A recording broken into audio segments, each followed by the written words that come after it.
pessoa, tudo beleza? Estamos começando mais um episódio aqui no Agro Resenha número 256 para mais um glossário de termos do agronegócio. Galera, esse é o 11º episódio dessa série aí que a gente começou lá em 2018, você tá vendo aí, meu? Tempo passa, o tempo voa, nós era bem mais velho e mais magro. Nossa senhora, tá louco. Tem hora que dá até uns desânimo, né, meu? É, cara, quando tu vê as crianças crescendo, tu sabe que tu tá envelhecendo. Exato, a minha vai fazer 4 anos ao livro. É, a minha fez 6. Você tá mais fudido que eu. Mas, pra que todo mundo saiba, o Paulo é bem mais velho que eu. Bem mais velho que eu. Mas não aparenta, né? É, eu que tenho a barba Não é o cabelo branco, nem as barbas brancas. E aí, Gaúcho, como é que estão as coisas aí? Estamos aqui gravando diretamente do escritório da Escola Agro, Lucro Rural. Como é que estão as coisas aí, meu? Tudo ótimo, cara. Tudo andando, fluindo e as coisas acontecendo como devem acontecer. Então tá bom demais. Então é isso aí, cara. Se tá acontecendo como deve acontecer, nós estamos aí, né? Isso aí. E pra você que tá ouvindo, já sabe, né, que a resenha é garantida, a porteira não tem tramela pra quem busca se informar sobre assuntos ligados ao agronegócio. Então não sai daí, que esse podcast, que esse episódio aqui tá muito legal. Firma o golpe que nós já estamos de volta.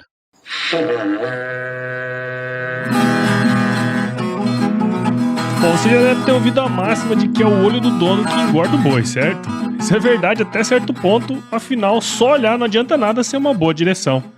Com base em valores como honestidade, qualidade, inovação nos produtos e excelência no atendimento, a Nutripura, que há quase 20 anos atua no segmento pecuário, te dá essa direção, oferecendo os melhores produtos e serviços aos pecuaristas, garantindo resultados positivos não só no campo, mas principalmente no bolso. E eu digo isso não é da boca pra fora não, afinal eu trabalhei lá, cara. Eu vi com meus próprios olhos a competência técnica e o cuidado com o negócio do cliente. Saiba mais sobre a Nutripura em www.nutripura.com.br e fique ligado nos artigos que saem no blog Canivete, que na minha opinião é o melhor conteúdo sobre pecuária de corte que você vai encontrar na internet. Siga também a Nutripura nas redes sociais, é só chegar lá no Instagram, Facebook, Twitter e YouTube e fique atualizado sobre o que há de mais avançado na pecuária. Nutripura, o produto certo na hora certa.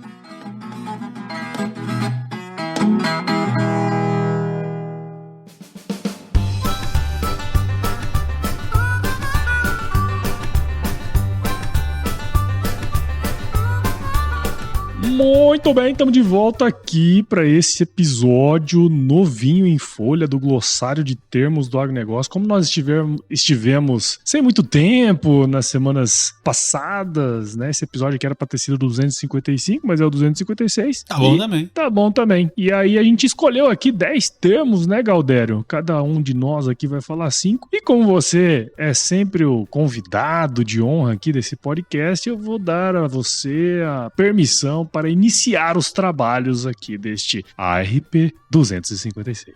Permissão é ótimo. Mas vamos lá. Bem, primeiro termo é um termo chamado AGF. Sabe o que é AGF, Paulo? É um termo ou uma sigla, Galdério? Agora é uma sigla, mas ele se transforma num termo. É porque você quis, né? É, exato. AGF, é que muito se fala do AGF, que é Aquisição do Governo Federal. Muito trabalhei em cima desses números e dessas informações lá no IMEA. E o que é isso? É um mecanismo utilizado pelo governo durante o período de safra, quando a oferta de produto é maior, que consiste na aquisição dos produtos, né, para a formação de estoque regulador, para garantir o abastecimento e não permitir variações acentuadas de preço, tanto para os produtores quanto para consumidores. Então, o que acontece? Em tempos em que a gente tem uma grande produção e que a gente tem uma demanda mais acuada, o governo acaba interferindo para fazer estoque, né? Então é inteligente por parte do governo, porque ele compra parte desse produto a um preço baixo, né? Teoricamente um preço baixo, para estocar o produto, para fazer essa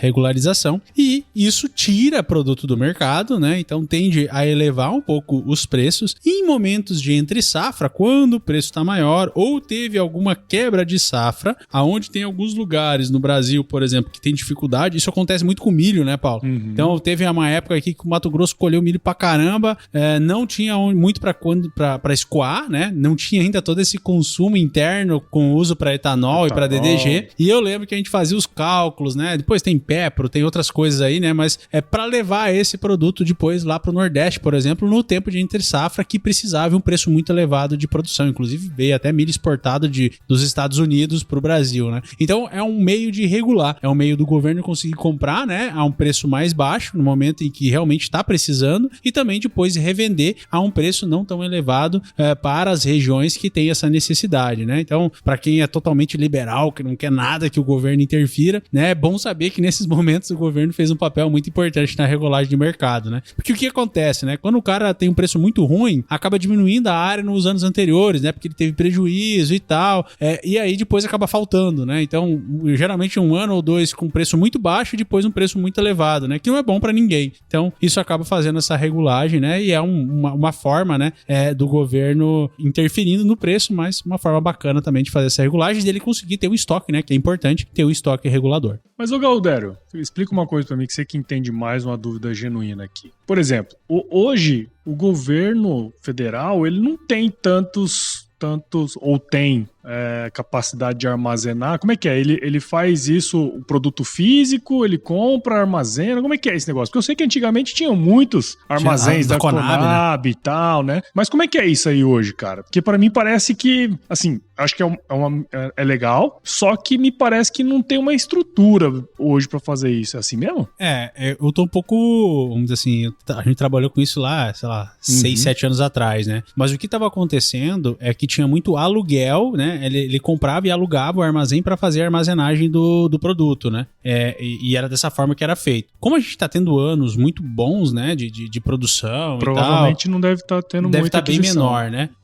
Mas eu lembro que a gente sempre tinha no quadro de oferta e demanda, né? A gente sempre trazia, né? A oferta e demanda e também aquisições pelo governo lá no IMEA, né? Mas é uma forma bacana de conseguir. E assim, é muito importante, né? O Brasil, como é um grande produtor, é menos falado isso. Mas, por exemplo, a China, ela tem um monte de estoque regulador e também não é apenas de regulagem, né? É de segurança alimentar. 1,4 milhões de pessoas, né? Faltou, isso é um problemaço, né? Então, eles acabam tendo dessa forma, né? Forma de conseguir também ter uma garantia de se acontecer alguma coisa no mundo, eu tenho alimento para minha população, né? Pelo menos por algum tempo. Legal. É interessante entender, né? Que existem essas formas e que, bom, ainda bem que não está sendo muito utilizado nos últimos anos, né? Justamente porque os preços estão muito interessantes, né? O mercado está interessante, né, cara? Vamos para o próximo termo aí. Ô, Galdério, deixa eu te perguntar uma coisa, cara. Você já comprou óleo de canola? Eu já. E é bom? É bom. Eu nunca usei óleo de canola. Eu já usei. Você sabe o que é canola? Mais bonito, mais bom do que óleo de canola é ir numa lavoura de canola. Eu tenho o prazer de, em algumas épocas do ano, quando eu vou viajar lá para meus pais, passar por umas plantações de canola. E é uma viagem muito bonita. Mas você sabe o que significa canola, Galdério? Não. Canola, ela vem é da origem canadense, sabia? Não sabia. É da sigla Canadian Oil Low Acid. Esse eu não sabia mesmo. É uma denominação genérica para identificar grupos de cultivares de couza. O que você vê lá no Rio Grande do Sul são couzas. É uma lavoura de couza, né? Aí só para você entender o que é a couza, você que tá aí ouvindo aí do outro lado, a couza é uma variedade de couve comestível, a Brassica campestris, que no inverno serve de forragem e a semente fornece óleo comestível com baixo teor de ácido graxo. Por isso que todo mundo fala assim, óleo de canola, tal, é bacana pra saúde, finites. E a flor é um ótimo colírio pros olhos. Exato, aí, tá vendo? Tá romântico, hein? Tá romântico, hein, Geniane? Meu amor. É por isso que o óleo de canola lá no supermercado, onde você vai lá, você olha assim, o óleo de canola é um pouco mais caro, porque ele foi moldado para ter menos teor de ácido graxo, como tá dizendo lá a sigla, de Canadian Oil Low Acid, entendeu? Então, ele é muito utilizado, olha só, interessante, isso aqui eu não sabia, ele é usado para iluminação, não sei de que maneira isso, mas tratamento de lã e de couro, e na fabricação de sabão, né? É Obviamente. muito Nutella mesmo, hein, Paulo? Você viu, cara? Você nunca viu um lampião de óleo diesel? Não, já vi. Então, é a mesma coisa, só que com óleo de canola. De canela. Aí não fica tão preto. Ah, então é por causa disso. Mas fica preto também. Fica também, né? Obviamente. E aí, ó, os resíduos que saem ali da extração, porque você extrai o óleo, aí tem ali tipo uma torta, né? Essa torta ela serve também para alimentação animal, cara. Eu já tinha ouvido falar esse lance do Canadian Oil Low Acid, mas eu não entendia, porque eu acredito que tenha sido uma seleção, né? Genética ali, um negócio para ter essa menor quantidade de ácido graxo aí. Interessante, né, cara? É legal, mas eu sabia que canola era colza, mas não sabia como é que era a sigla. A definição. Legal, bacana. Show de bola.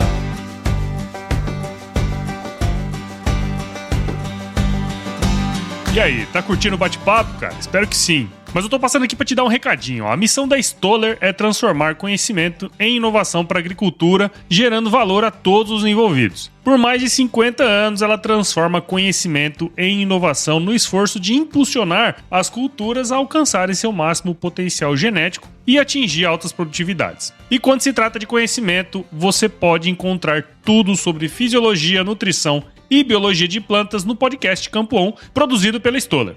Lá, um time de especialistas aborda assuntos relacionados às principais culturas agrícolas e, como você já sabe, você pode escutar quando, onde e como quiser. Aprimore o seu conhecimento no site da Stoller, o www.stoller.com.br. Lá você vai encontrar vários artigos técnicos e o link para assinar o podcast Campo On no Spotify. Lembre-se de seguir a Stoller no LinkedIn, Instagram, Facebook e YouTube. É só procurar por Stoller Brasil. Isso é inovação, isso é Stoller.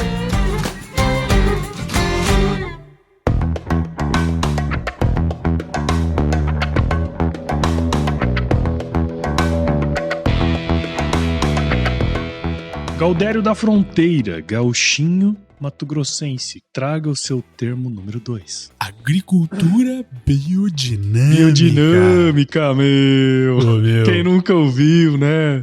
Tem que ser agricultura biodinâmica, tá ligado? Surgiu na Alemanha em 1924 com o humanista científico Rudolf Steiner, tá certo, Paulo? Rudolf Steiner. Steiner. Que busca a harmonia e o equilíbrio da unidade produtiva, terra, planta, animais e o homem, através da influência cósmica. Que coisa maravilhosa. Para que se estabeleça o elo entre as formas de matéria e de energia presentes no ambiente natural. São utilizados apenas os elementos orgânicos produzidos na propriedade agrícola, pois isso, né, é considerado um organismo só, ou um ser indivisível, porque toda a matéria está junto. O Paulo tá fazendo uma cara de fiofó aqui, mas, assim, lá na faculdade de agronomia, lá na UFPEL, tem um pessoal, pertinho de lá, tem um produtor que ele utiliza isso para produzir arroz, tem ótimas produtividades e tem um trabalho muito bacana em cima disso. E eu tô te dizendo, eu trouxe esse termo quando eu bati no olho dele e disse que ia trazer, porque isso tá começando a ganhar escala. Não necessariamente dessa forma, com uma visão cósmica, mas com uma visão muito mais voltada para a nutrição, né, da planta, para entregar o que ela precisa. E há, né, quem diga que tudo que ela precisa está no ambiente onde ela está. Basta a gente dar a homeopatia, né? Aí já muda um pouco pro lado, mas que ela necessita. E eu tô vendo, cara, que a gente sempre cria um problema e dos problemas vem soluções, né? Esse aumento de custo que a gente tá vendo tá trazendo um monte de alternativas para o dia a dia aí, para vamos dizer assim, para grande escala, grande escala. Muita gente botando muita pesquisa e muito trabalho em cima desse tipo de informação. Então é algo assim que eu tô vendo que ele teve um momento que todo mundo falava, depois foi descreditado e me parece que isso tá voltando à tona de novo. E eu acho muito bacana, né, cara? Porque sempre que a gente tem coisas novas, tecnologias... Porque é uma baita tecnologia, né? Se a gente for considerar tudo que é feito e como eles pensam isso, é uma tecnologia bem interessante. Eu acho muito bacana também todo mundo saber que tem essas coisas muito loucas aí, mas que às vezes dá certo. Não, você ficou falando falando da minha cara aqui, mas é que assim, essa normalmente é a reação nossa, né? Através de influências cósmicas e tal. Mas, cara, isso que você falou é muito legal. Inclusive, eu vou dar um spoiler aqui, tá? Vou dar um spoiler. Daqui a alguns episódios eu vou conversar com um produtor que ele tem um sistema de café 100% orgânico, utilizando só técnicas, né, para você trazer os nutrientes necessários, todo o ambiente necessário para que a lavoura de café dele dê a produtividade que ele espera, né? E eu achei bem interessante isso que você trouxe, porque a hora que você estava falando, eu estava lembrando dessa entrevista, né? E um ponto que muitas vezes fica pro profissional que está ouvindo a gente aqui, né? Às vezes a gente trabalha numa empresa, a gente trabalha né, numa dessas multinacionais, nada contra, tá? Inclusive muitas delas patrocinam o podcast, que a gente entende toda a pesquisa e tudo que está envolvido dentro desse processo, mas muitas vezes eu percebo que os agrônomos, eles poderiam olhar com mais profundidade os problemas e trazer soluções para o produtor que não necessariamente passe apenas pelo portfólio da empresa. E aí entra algumas coisas nesse sentido, né? Sei lá, sementes forrageiras lá para você fazer cobertura de solo, inimigos naturais, controle biológico, todas essas questões, né? Que se você aprofundar na técnica, você consegue trazer soluções mais interessantes do ponto de vista econômico e também do ponto de vista ambiental, talvez, sabe? Isso é um negócio bem interessante. Eu acho que o bom interessante é que tem um encaixe aí, né? De que é uma coisa que realmente vai trazer menos custo e vai ser melhor, sim, né? Pensando aí na biologia e na química do ambiente onde a agricultura está sendo instalada. E o outro ponto também, que fica você falou dos quem tá escutando, a gente sabe que tem muito aluno, né, de agronomia que ouve. Sim. Cara, é uma puta de uma área para correr atrás para estudar. Sim. Tem muita coisa legal e tem um mundo para ser descoberto ainda, né, que eu acho que é o sim, mais interessante, né? Agora que tá começando a ter ferramental para testar essas coisas. Só agora, assim. E tem muita coisa ainda que a gente não sabe, né, cara? Exato. Então é uma baita de uma área. Agora, assim, por outro lado, é meio parecido com a psicologia, né? Quando tu começa a ver psicologia, tu vê que não é simples assim. Não. Tudo influencia em tudo e o negócio é pesado. Psicólogos e maus psicólogos. Exato. Ou você tem uma receita de bolo ou você entende o todo. Pra entender o todo tem que estudar pra caramba, né? E eu acho que esse é um caso. Show de bola. Então vamos pro próximo aí, Galdério. Eu tenho um termo muito interessante aqui. Só podia vir de ti mesmo. Você sabe o que significa o termo monta? Opa! Esse é legal. Principalmente a monta natural. No pelo. Literalmente. Olha só. Você que tá ouvindo do outro lado aí, se estiver sozinho, ok. Se tiver acompanhado, pode dar uma desligada, né? Se for seu chefe, no caso. Ou sua mãe, né? Ou seu filho, né? Mas a monta, na nossa linguagem do agro, significa cópula ou coito entre animais em que, ocorrendo no período da fertilidade da fêmea, acontece a fecundação. Esse termo também, Galdério, é chamado de cobertura. Cobertura. O boi cobriu a vaca, né? Exato. O porco... É que é uma coisa estranha, né, cara? É que assim, pra gente que tá no dia a dia... É muito normal, né? É muito normal isso, né? Tem todo... Mas cara...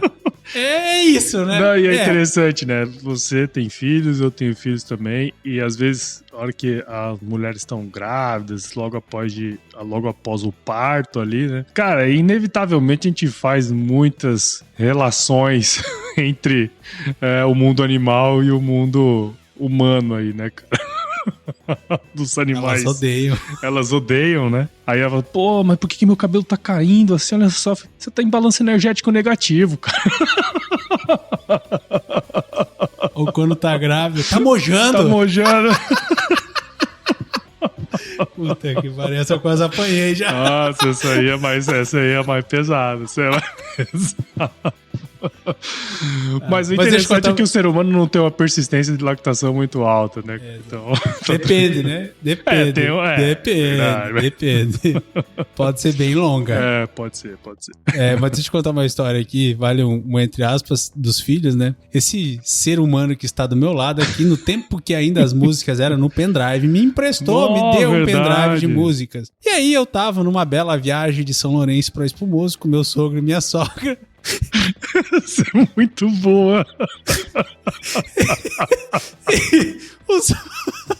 O som um pouco elevado e de repente começa a tocar Velhas Virgens. Pra você que não conhece Velhas Virgens, é muito bom, mas escute enquanto solteiro e sem sogro dentro do carro, por favor. Foi bizarro demais. E o pior é que eu fui passar pra próxima, deu Velhas Virgens, eu passei pra próxima. Nossa senhora. Mas vamos lá, seguir. Galdério da Fronteira, fala aí mais um termo. Eu vou trazer um termo aqui que as pessoas vão achar estranho, mas eu acho interessante trazê-lo. O termo se chama agricultura familiar. Agricultura familiar. Sabe o que é agricultura familiar? Agricultura familiar, de acordo com a definição, uma propriedade que tem até 4 módulos fiscais e tudo mais. É mais ou menos por aí? Exato. É um sistema agrícola, normalmente composto por vários cultivos em combinação com atividade pecuária de cria de aves, suínos, desenvolvido em pequena propriedade, aí 4 módulos fiscais, né? E tendo como força de trabalho, né? De forma majoritária aí, a mão de obra familiar. Inclusive, existe toda uma lei para definir o que é o agrofamiliar. Que a gente não vai trazer aqui. Mas não é o objetivo. Não é o objetivo. Mas o objetivo é dizer que são atividades de pecuária e de agricultura. Então, meu pai, ele é um agricultor familiar. Que produz. Seu pai, que é a mão de obra principal, deve ter algum ajudante ou outro ali no ajuda máximo. Na safra, mas é ele que produz. Mas ele produz soja, Paulo. Então não é agricultor familiar, não. Tá errado. E ele produz boi. Tá errado. E ele produzia leite, produz trigo. A agricultura familiar só pode produzir alface. E tomate, tem que ser orgânico. A gente tá brincando, cara, mas assim, enche o saco toda hora você ouvir na TV, em qualquer lugar, e dizer assim, o agrofamiliar, e aí falar mal do agronegócio. Então, para todos que estão ouvindo, agrofamiliar faz parte do agronegócio. Ele está dentro do agronegócio. Então, se você está falando mal do agronegócio, automaticamente você está falando mal da agricultura familiar. Então é interessante entender como que funciona isso, né? Porque tá tudo, o agronegócio é toda a visão de tudo que é produzido, né? E o agrofamiliar produz lá dentro. Inclusive na Escola Agro, a gente divide o agrofamiliar em 4 grandes grupos que são bem interessantes para estudá-los, né? E um dos grupos que a gente tem é o grupo do que produz commodity, como é o pai, né? O pai produz soja, produz trigo e produz boi. 3 commodities carne, né, que ele produz. Mas ele continua enquadrado no Pronaf, ele tem uma DAP, ele consegue fazer financiamento todo pela parte do Pronaf e ele está envolvido dentro do agrofamiliar e também uma pecinha ali dentro do agronegócio. Então, meu amigo, toda vez que você for falar mal do agronegócio, fique sabendo que você está falando mal também da agricultura familiar, porque ela produz, em muitos casos, a mesma coisa, né? Então, deixar claro isso. Inclusive, eu vou até trazer um exemplo interessante. Faço parte de alguns grupos de jornalistas do agro e tal, né? Rolou uma discussão nesse sentido, né? Um deles lá colocou que, essa diferença entre o agronegócio e a agricultura familiar. Agronegócio e agricultura familiar. E ficaram ali discutindo sobre esse aspecto. E se você parar para analisar a origem da palavra agronegócio, ela vem de agribusiness, né? Goldberg, lá que fez na Universidade de Harvard lá. E quando você olha a definição, o conceito de agribusiness, né? Que é o agronegócio, você tem vários atores dentro desse processo, formando uma cadeia de suprimentos. Você tem ali, antes da porteira, alguém que está vendendo insumos para o produtor, se ele é um agricultor igual ao seu pai, alguém está vendendo semente de soja para ele, alguém está vendendo fertilizante, tá certo? E aí, a hora que ele faz todo o processo ali dentro da fazenda, tem alguém lá fora comprando aquele produto dele até chegar ao consumidor final, né? Que pode ser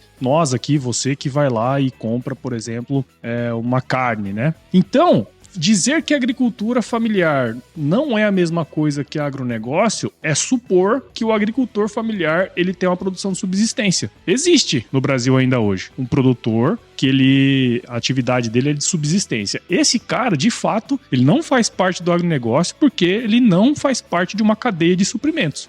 Tá certo? Tá certo. Inclusive, esse cara, ele tem uma importância pífia dentro da produção. Ele é importante, ok, mas é pífio. E outra coisa, a vida desse cara é extremamente sofrida. Muito. É um cara, putz, cara, é a visão complexo. Do Jacatatu que a gente não quer ter. Não quer ter. Eu conheci muita gente na minha volta, né, que era assim, cara, é triste, é uma vida ruim. Então não queiram ninguém ser isso, né, porque não é legal, não é bom. É isso aí. Então acho que é bem interessante você ter trazido esse termo justamente por conta dessa questão, né, dar uma, como é que a gente fala, separar o joio do trigo aí, né, exato. De deixar tudo claro, né.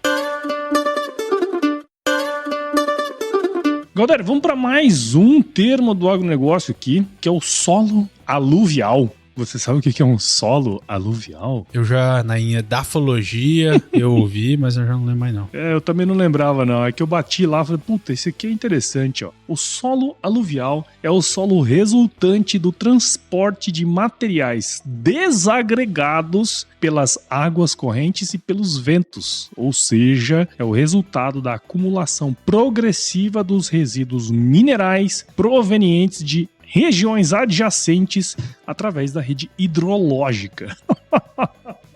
Cara, por que eu trouxe esse termo? Não sei. Mas esse termo é interessante porque tomara que nunca aconteça, né? Porque se isso acontece é uma desgraçada. Desgraçada é ótimo. Desgraçada. É. Não, cara, não, na verdade não. Porque é o seguinte, se você pegar a bacia hidrográfica, a hora que chove, a hora que uma região que tem muito vento e tudo mais, é muito comum você ter sedimentos que vão vindo, né? E vão desembocar em algum lugar e podem parar em algum lugar. Esse solo, ele é proveniente dessa questão, né? Mas se tá saindo de algum lugar, é que algum lugar tá se ferrando, perdendo material bom, né? Provavelmente. É isso aí. Mas é isso. Famoso solos do Nilo, né? É, exatamente. Muito interessante. Bacana. Até agora eu não entendi porque que eu trouxe esse negócio, mas eu achei legal a hora que eu li. Eu acho que é uma coisa que a maioria das pessoas sabe e estudam, mas não sabe que é esse o nome. Não sabe, né? Que é esse o nome. Exatamente. Olha só. Eu nem preciso te dizer que produzir alimentos para as próximas gerações será cada vez mais desafiador, né? Com uma demanda crescente por alimentos e com o uso racional dos recursos naturais, só o conhecimento e o trabalho duro podem nos ajudar a enfrentar esse desafio. E é por essas e outras que a missão da Yara é alimentar o mundo e proteger o planeta de forma responsável. Você já imaginou como seria uma sociedade mais colaborativa, um mundo sem fome, um planeta respeitado? Pois é pensando justamente nisso que a Yara busca crescer de forma sustentável, promovendo a nutrição de culturas ecologicamente corretas através de soluções de energia com emissão zero, aumentando assim o valor em todos os elos do agronegócio. Top demais, né? Conheça mais sobre a Yara no www.yarabrasil.com.br e aproveite para navegar na plataforma de e-commerce novinha em folha, onde você pode comprar fertilizantes de uma maneira diferente e com a confiança de sempre. Lembre-se de seguir a Yara no LinkedIn, Instagram, Facebook, Twitter e YouTube. É só procurar por Yara Brasil Oficial. Yara e você, nutrindo hoje para colher sempre.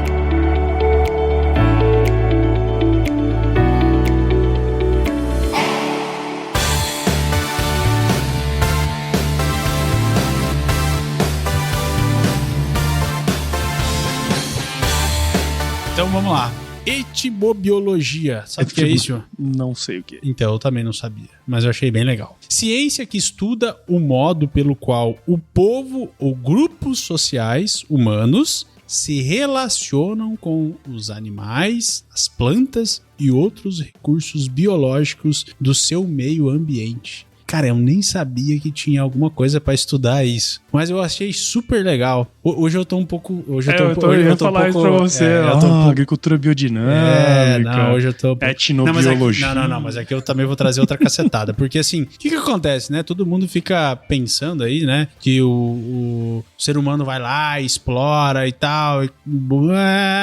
Só vou comer plantinha, porque a plantinha não vou comer proteína e tal, né? Mas, de qualquer forma, é tudo um grupo campo, né? Eu sempre tenho o exemplo do meu pai, né, cara? Eu acho uma coisa muito legal. Ele tem os porquinhos dele, ele trata aqueles porquinhos com tanto carinho, sabe? Os porquinhos, os bichinhos lá, os terneirinhos, ele vai lá, trata. É tipo assim, é um relacionamento bacana, né?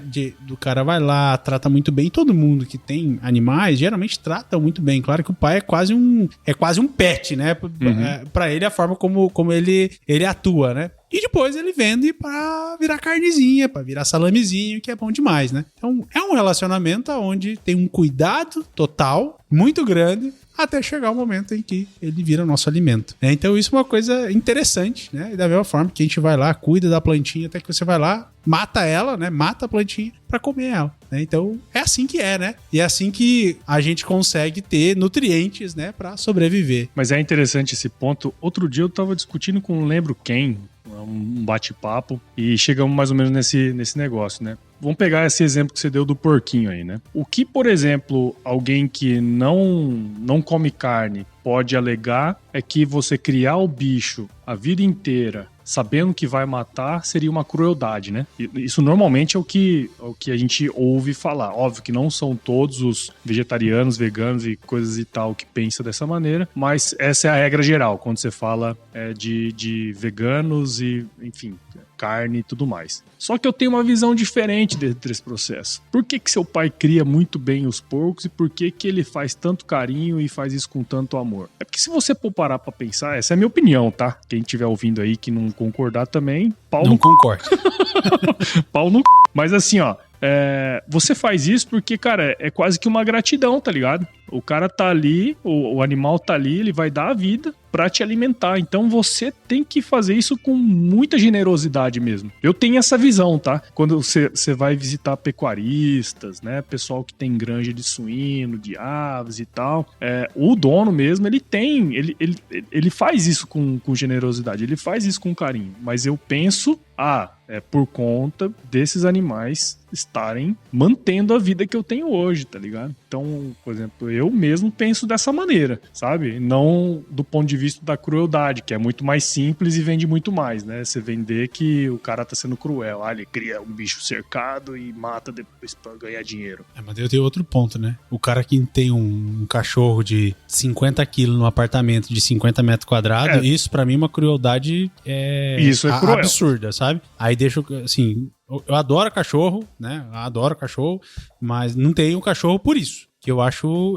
Se tivesse pra ter, era melhor ter um lugar onde ele pudesse se divertir, brincar, correr e tal. Porque é o que o cachorro faz, né? Meus pais lá tem um monte, mas tem espaço lá vão ter pra eles, né? Então isso também é uma crueldade. E no meu ponto de vista, se for parar pra pensar, analisar, isso é muito mais crueldade que o pai lá no pasto tratando os bichinhos que ele vai comer depois. Uhum.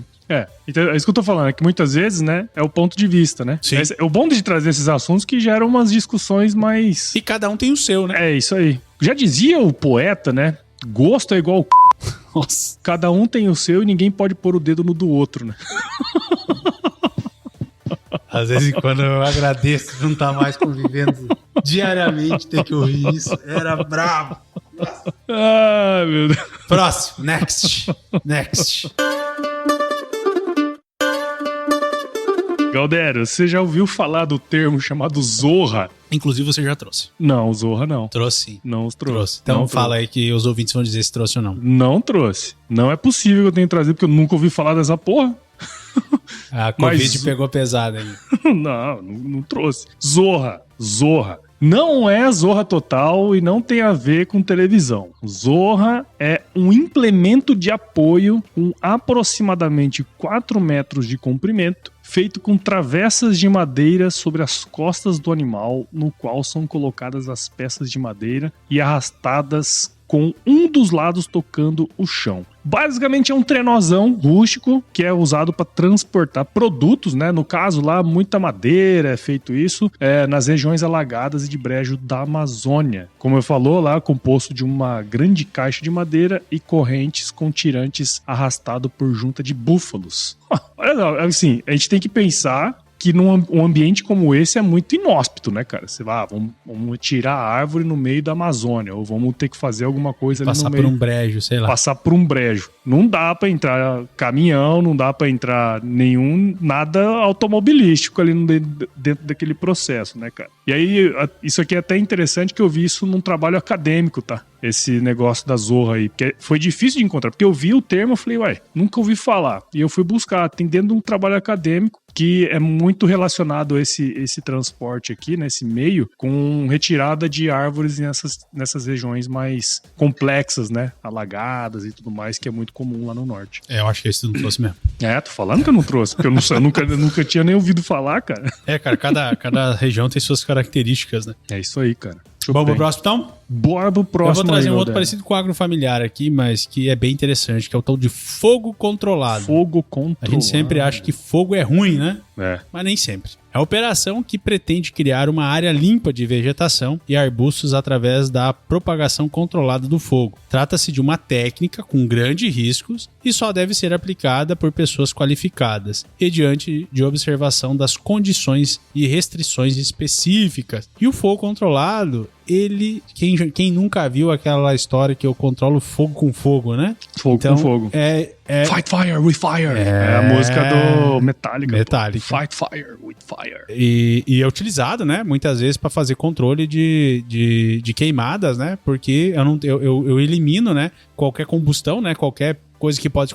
E o fogo acaba apagando ali. E eu tô trazendo isso, cara, porque esse ano a gente pôde perceber que nós no Centro-Oeste, né? Que foi um ano que teve pouquíssimas queimadas, né? Sim. A gente teve aí, sei lá, 20 dias, 30 dias de queimada só e nem tão intensas assim, né? Teve muita chuva, né, cara? Choveu. Que foi um ano que choveu junho, muito. Julho, agosto, setembro, choveu. E esses foram um dos maiores aprendizados meus aqui no Centro-Oeste. É saber que esse é um ano em que se guardou pólvora para os próximos anos, né? E isso é uma coisa que a gente lá do Sul tem muita dificuldade. Eu tenho muito... Ainda pra mim, quando eu vejo uma área queimada e tu passa ali 15 dias depois e tu vê tudo florescendo, é bizarro, né?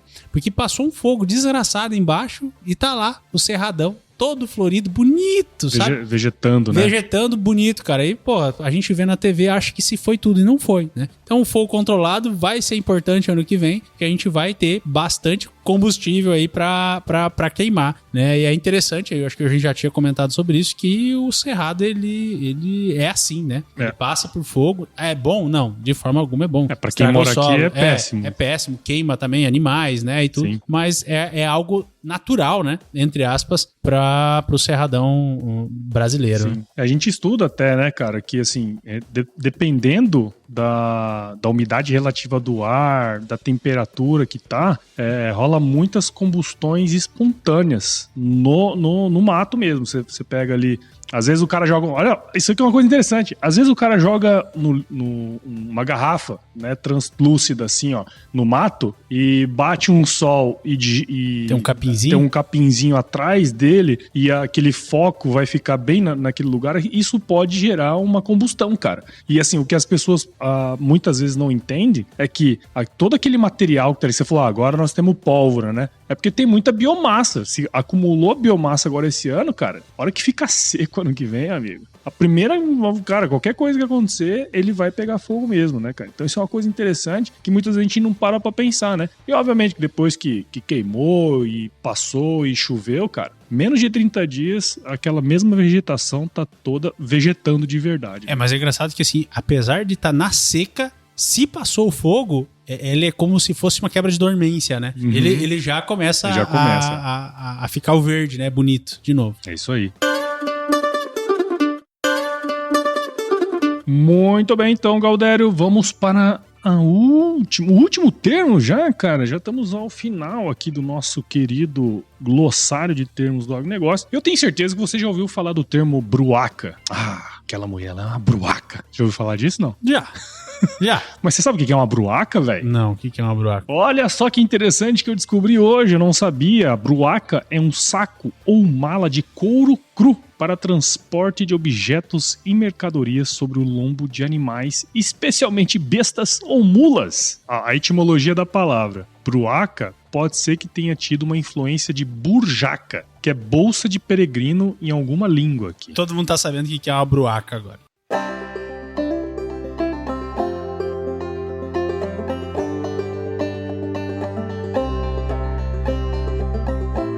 Muito bem, então, Galdério, chegamos ao fim de mais um glossário de termos do agronegócio. Que aí, aprendemos muitas coisas novas hoje, cara? Aprendemos, sempre se aprende, né? Sempre se aprende, né, cara? E é interessante como tem muita coisa particular, né, de região e tudo mais, e trazer essas experiências é bem legal, né, cara? E também tem muita coisa que a gente fala, ouve, mas não sabe muito bem o que significa, né? Tipo, como, por exemplo, o agrofamiliar, e muitas vezes a gente fala coisa errada, né? E repete aí as mentiras, como é que é? As narrativas. As narrativas aí que a gente vê na mídia que nem sempre estão corretas, né? Isso aí, cara, muito bem. Ó, e pra você que ouviu esse episódio até agora, tenho certeza que você viu o valor nessa conversa que a gente teve aqui, nesses termos do agronegócio que a gente trouxe. Então considere compartilhar esse episódio com alguém aí que gostaria de entender um pouquinho mais, também para dar umas risadas com a gente aqui. O podcast, ele cresce na medida em que você participa junto com a gente dentro desse processo, cara. Assine, então, o AgroResenha nos principais agregadores aí que existem, Apple Podcasts, Google, Spotify, Deezer, Castbox. Siga a gente lá também nas nossas redes sociais, Instagram, Facebook, LinkedIn e Twitter. Twitter, gostou do Twitter? Twitter? Que nem, eu acho bonito de ouvir o Geração de Valor falar. Instagram. Twitter. Entre no nosso grupo do WhatsApp, no nosso canal do Telegram. O link tá lá no nosso site, o www.agroresenha.com.br. Escreva pra gente para contato@agroresenha.com.br se você quiser mandar aí alguma sugestão de tema, sugestão de termos, sugestão de pessoas. A gente, nem que seja para mandar um oi também, a gente adora receber ois. E nós fazemos parte da Rede Agrocast, a mais bonita rede de podcasts do agro do Brasil. Então, se você quiser ouvir outros podcasts do agro, acesse redeagrocast.com.br. Pô, Gaúcho, mais um glossário de termos do agronegócio aí, cara. Bom demais. Bom demais, Paulo. Bom demais. Muito bom estar aqui. Muito bom dar umas risadas e trazer um pouquinho de coisas legais aí do nosso agro. É isso aí. E pra você que tá aí do outro lado, se chover, não precisa molhar a horta. Não precisa molhar a horta. Tchau, obrigado.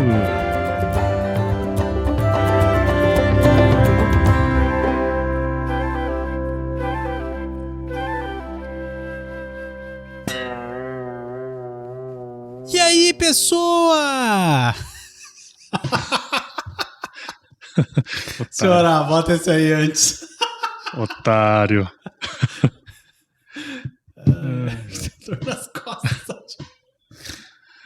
Vamos lá. Mais um produto com a edição Senhor A.